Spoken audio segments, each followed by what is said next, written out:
طبعا اليوم بما انه الدنيا شتوية فالواحد كل ما احتار بالاكل ما إله غير الشواربي.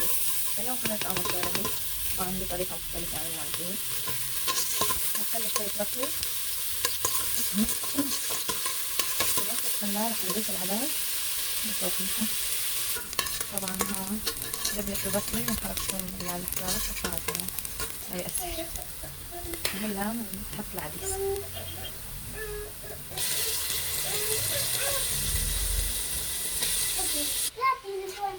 هلا بنخليكم نخلي العدس بس انه يتخمر شوي معاهم. هاد بنضيف المي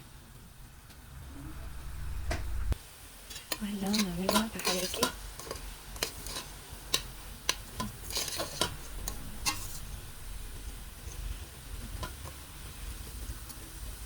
هسه بتلم شوي. طبعا هلا لونه فلفل وبلشوا يبسطوا هيك رح نضيف عليهم اول شي كاسين مي. طبعا انا عندي مي فاترة مو ساخنة ولا باردة.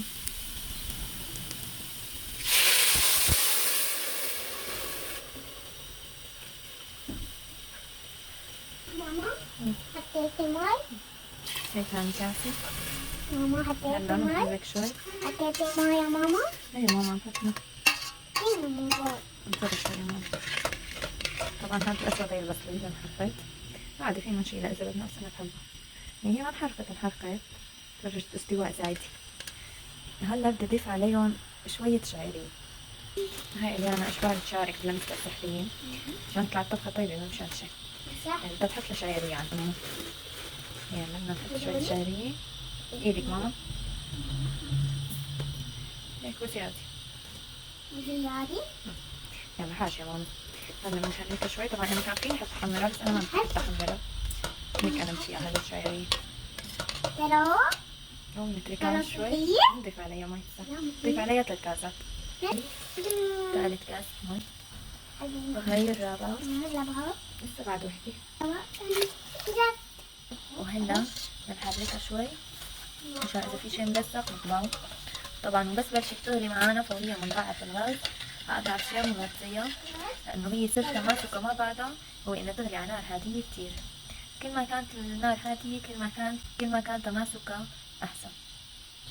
طبعا ال5 كاسات مي هن مو معيار، يعني ممكن إسا نحتاج أكتر ففينا نزيد لها، بس إنه ما فينا ننقص منها، هيك أنا ما حطيت أكتر. طبعا هي البسلة.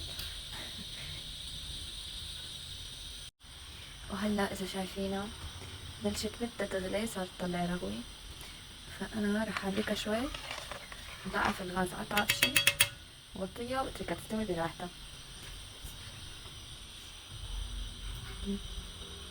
بلشت عم تبخبخ شوي شوي. يعني هلا بنضعف.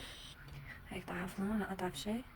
هلا بنغطي ونتركها تستوي على مهلها. طبعا إذا فارت بنضل منتبهين عليها، فينا نجي نشوفها بس ما بصير تفور لأنه النار كتير كتير ضعيفة. وهلا يا جماعة بعد تقريب ربع ساعة من الغلي هيك صار قوامها.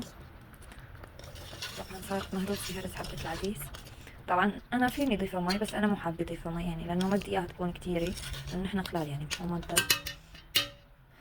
فهيك بتكون استوت عندي، فانا راح طفي تحتها واكيد تخليها هسه ببصل بس لإلك للمحمد. طبعا نسينا نحط الملح.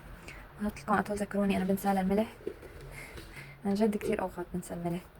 هلا حطينا الملح بنتركها بس دقيقتين هيك تغلي مع الملح قبل ما نطفي تحتها. حامض ما حنحط لانه محمد ما بحب الحامض، بحط على صحني بس. طبعا وهيك بتكون طريقة التقديم. هسه انا صحني راح احط له طفلاية البصل، وطبعا لسه حامض يعني انا ما بحبها بلا ليمون، محمد ما بحب الليمون. اكيد لما يكون في شيء عندنا خضرة بالبيت فما بتخلى السفرة من صحن خضرة. هلا هيك بنزين الصحن، بس طبعا شوربة ما بتتزين يعني. حطيت ليمون هادي اللي انا نقيت. هيك شو رأيكم؟ والشوربة كتير طيبة مع بصل يابس او اخضر يلي عنده.